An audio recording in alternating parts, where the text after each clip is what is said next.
الحمد للہ وکفا وسلام علی عباده الذین اصطفى اما بعد فاعوذ باللہ من الشیطان الرجیم بسم اللہ الرحمن الرحیم ظہر الفساد فی البر والبحر بما کسبت ایدی الناس صدق اللہ العظیم۔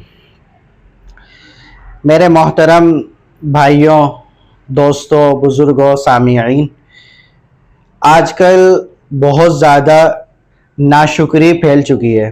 ہر بندہ ناشکری کے مرض میں مبتلا ہے اور شکر جو ہے بہت تھوڑا رہ گیا۔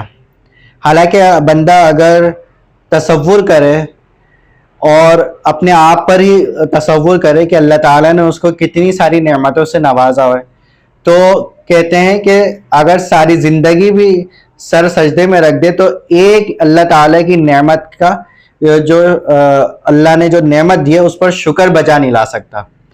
تو یہ تو ایک نعمت کے بارے میں، اس طرح کتنی اللہ نے نعمتیں دی ہیں۔ اللہ تعالیٰ نے سب سے پہلے تو انسان بنایا۔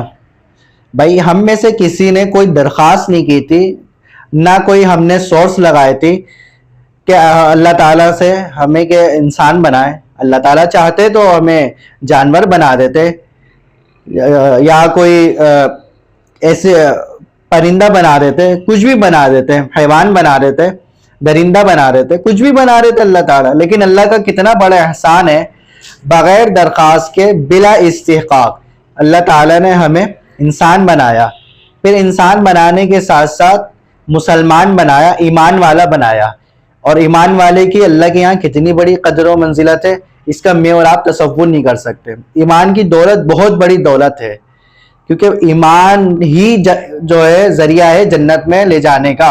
اگر ایمان نہیں تو کچھ بھی نہیں، اگر ایمان نہیں ہے تو کچھ بھی نہیں ہے۔ ایمان ہی ذریعہ ہے جنت میں انسان کو لے جانے کا۔ اور اسی طرح ہمیں آپ علیہ الصلوۃ والسلام کی امت نے پیدا کیا، اس کے لیے بھی ہم میں سے کسی نے کوئی درخواست نہیں دی تھی۔ اللہ تعالیٰ چاہتے تو ہمیں کسی سکھ کے گھر میں پیدا فرما دیتے، چاہتے تو ہمیں کسی ہندو کے گھر میں پیدا کر دیتے، یا کسی جو ہے نا کافر کے گھر میں پیدا کر دیتے۔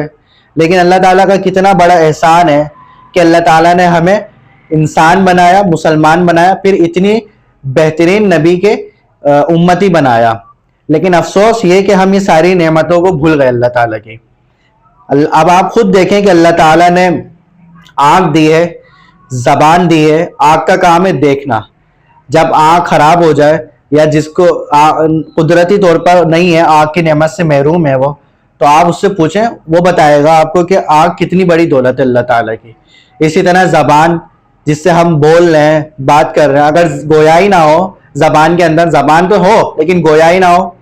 اسی طرح کان تو موجود ہو لیکن سنوائی کی یا سماعت کی اس کے اندر صلاحیت نہ ہو۔ اسی طرح اور جو اعضاء ہیں جسم کے، تو کتنی بڑی اللہ تعالیٰ کی نعمت ہے۔ پھر سب سے بڑھ کر کہ اللہ تعالیٰ نے اچھا رکھا ہوا ہے، ہر چیزوں سے اللہ نے نوازا ہے۔ اب ہمارے اندر یہ بات ہے کہ ہم اپنے سے اوپر والے کو دیکھتے ہیں، جو موجودہ نعمت ہے اس کی طرف ہمارا تو دھیان جاتا ہی نہیں ہے، لیکن ہم کیا کرتے ہیں، اپنے سے اوپر والے کو دیکھتے ہیں کہ اس کو دیکھو، اس کے پاس یہ چیز ہے، یہ ہے، فلاں چیز ہے، پھر اس کو دیکھ کر حسد میں مبتلا ہو جاتے ہیں۔ ایک دوسرا مرض حسد کا ہے، اور اگر وہ نعمت نہ ملے تو اللہ بچائے، تو یہ ہوتا ہے کہ وہ دوسرے کے پاس جو ہے وہ نعمت دے کر پریشان ہوتے ہیں، اندر ہی اندر جو ہے نا اپنے آپ کو نقصان پہنچاتے ہیں یا سامنے والے کو نقصان پہنچانے کا ذریعہ بن جاتے ہیں۔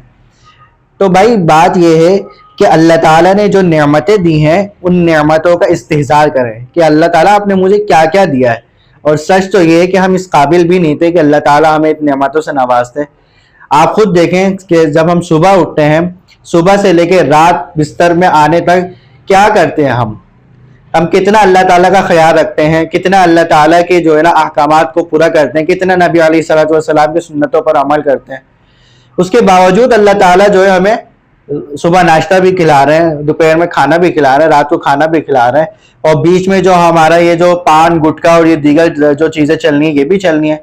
کتنی اللہ کی نعمتیں ہیں، لیکن افسوس کہ ہم ان نعمتوں کو بھول گئے۔ تو مختصر بات یہ ہے کہ اللہ تعالیٰ نے جو نعمتیں دی ہیں، جو موجودہ نعمتیں ہیں، اس کا استحضار کریں، اللہ تعالیٰ کی نعمتوں کو شکر ادا کریں۔ قرآن کریم کی میں آتا ہے لئن شکرتم لازیدنکم، اللہ تعالیٰ فرما رہے ہیں کہ تم میری نعمتوں پر شکر کرو، لازیدنکم، میں اس میں اضافہ کر دوں گا، وَلَئِن كَفَرْتُمْ إِنَّ عَذَابِ لَشَدِيدٌ، جو ان کی ناشکری کرے گا تو اللہ تعالیٰ فرما رہے پھر جو اللہ کا عذاب ہے وہ بہت سخت ہے، وہ بہت دردناک ہے۔ تو بھائی اللہ نے جو نعمتیں دی ہیں ان پر خوب شکر ادا کریں۔ دیکھیں شکر ادا کرنے کا فائدہ کیا ہے کہ اللہ تعالیٰ نعمتوں کو بڑھا رہے ہیں، اس میں اضافہ کر رہے ہیں، نعمتیں بڑھ رہی ہیں، اور جو نعمت نہیں ملی تو اس میں ہمارے لیے خیر ہے۔ آپ مثال سے اس کو ایک بات سمجھ لیں کہ بیٹے نے ایک خواہش ظاہر کی باپ کو کہ مجھے ایک گاڑی چاہیے اور اچھی موٹر چاہیے، 4 ویل اوڈی کار لے لیں یا فارچونر لے لیں یا جو بھی ہے بھائی وہ مجھے چاہیے، اور باپ صلاحیت بھی رکھتا ہے وہ چیز دینے کی، عطا کرنے کی، لیکن وہ جانتا ہے کہ ابھی اگر میں بچے کو دوں گا تو نقصان ہے، کیونکہ ابھی اس نے اس کی ڈرائیونگ بھی نہیں سیکھی، اس کو چلانا نہیں آتی، تو یہ خود بھی اپنے آپ کو نقصان پہنچائے گا، ساتھ ساتھ دوسروں کو بھی نقصان پہنچائے گا۔ تو ابھی اس کو گاڑی دینے میں خیر نہیں ہے، لیکن باپ نے سوچ کے رکھا ہوا ہے کہ یہ چیز اس کو عطا کرنی ہے، لیکن ابھی اس کا وقت نہیں آیا۔ اسی طرح اللہ تعالیٰ نے جو ہم نعمتیں ہم چاہتے ہیں وہ ہمیں انشاءاللہ ملیں گی، لیکن وہ کب ملیں گی؟ جب ہمارے لیے خیر ہوگی، جب ہمارے لیے جو اس کے اندر بہتری ہوگی، تب اللہ تعالیٰ میں وہ عطا کریں گے۔ مانگتے رہیں، دیکھیں یاد رکھیں اللہ تعالیٰ سے مانگے باشہد، کیونکہ مانگنے میں کوئی قید نہیں۔ خود فرمائے ادعونی استجب لکم، مجھ سے مانگو میں تمہیں عطا کروں گا۔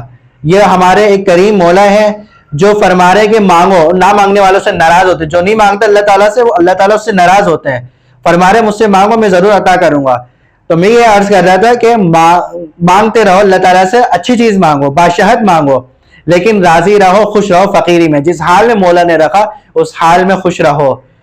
اور آگے اللہ تعالیٰ نے خود فرمایا لئن شکرتم لازیدنکم، اور بھائی ساتھ ساتھ اللہ تعالیٰ کی اطاعت اور فرما برداری میں بھی لگے رہیں۔